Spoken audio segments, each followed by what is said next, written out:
Hello guys, come to my new vlog. मेरो भ्लगमा हजुरहरुलाई धेरै स्वागत छ।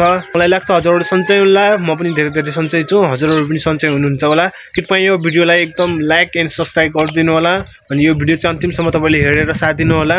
अनि तपाईहरुलाई देखाउँछु आज डक्कर जुत्ताको चाहिँ पाइने हाम्रो राष्ट्रिय तरकारी गुन्द्रुक सिंकी पनि भन्छन् हैन ठाउँ ठाउँमा। उच्च यो मुलाको त्यो थेचेर बनाएको प्राय सो यही हो राष्ट्रिय नेपाली राष्ट्रिय तरकारी गुन्द्रुक। यो चाहिँ टक लाएर यहाँ दुई थले जति सुगा छ। टकलाई यसलाई थेचेर अनि घाममा सुका अनि त्यसमा भाडामा हालेर टक लाएर घाममा सुकाएर टक लाएर अब खाने हुन्छ नि। अब त्यस्तै हो। अब टक लाएर सुका छ। यो सुक्ने अब 3-4 दिन जति लाग्छ अनि सुकिसकेको छैन, सुकिनु पर्छ अनि तरकारी खाइन्छ। जस्तै कि आलुसँग प्राय जस्तो आलुसँग खान्छन्, नभए आलु र सिन्की अनि पछि आलु र पिठो अनि पछि त्यसलाई भन्छन् फाटो पनि भन्छन्। त्यसमा हालेर पनि खान्छन्। कोहीले मासुमा ल्याउनु खान्छन्। आफ्नो आफ्नो तरिका हुन्छ खाने, आफ्नो ठाउँ अनुसार आफ्नो गाउँ अनुसार टक लाएर हुन्छ तरिका छुट्टै हुन्छ। अनि यहाँ चाहिँ प्रायसोले चाहिँ आलुमा हालेर खान्छन्। त्यही भएर हामीले पनि प्रायसो तपाईँ वरिपरि हाम्रो चल्यान जिल्ला पनि प्रायसो आलुमा मिसाएर खान्छन्।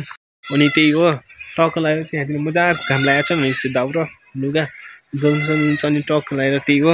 तपाईँले चाहिँ मन पराइदिनु होला। अनि तपाईँलाई चाहिँ एउटा खतरा चिज देखाउन गएको छु। यो चाहिँ सिमी हो। टक लाएर मजाको छ हैन।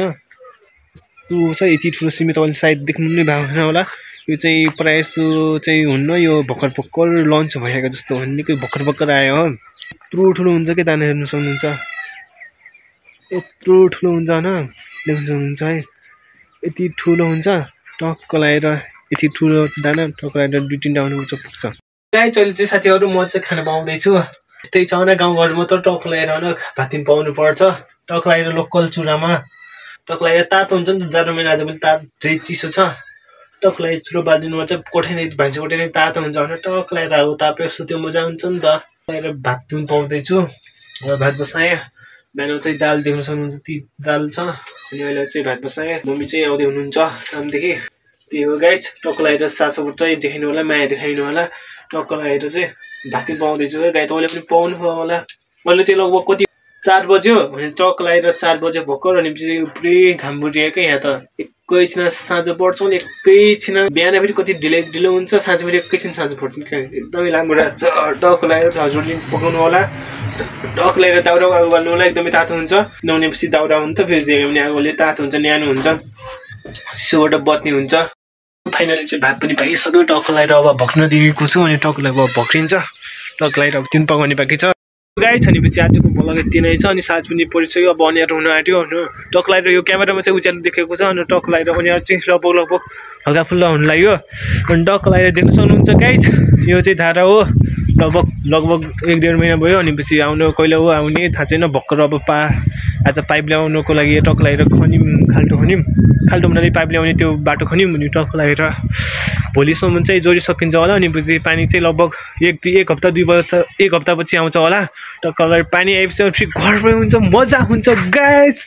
अनि टक लाएर पानी ल्याउनु अन्त कुद्नु परेन। फेरि कहिलेसम्म आउने हो पानी, तै पनि जतिसम्म आउँछ त्यतिसम्म एकदम राम्रो हुन्छ घरैतिर। टक लाएर अन्त जानु परेन। एकदमै जाडो छ। अब बाल्नु पर्यो, ताप्नु पर्यो, के गर्ने नबाल्नु हुन्न। त्यही भएर आफ्नो ख्याल राख्नु होला। टक लाएर अब तिउन पाउने तयारीमा छन्। के को तिउन पाउने हो थाहा छैन। अब मासु पाउने भन्ने चाहिँ मासुको अब जाडो छ न, चिसो छ। टक लाएर मासुको झोल अनि पछि भात यस्तो मिठो हुन्छ। तर के गर्नु, बैसाउनु दिन खाने कहिले कसो मात्रै हो।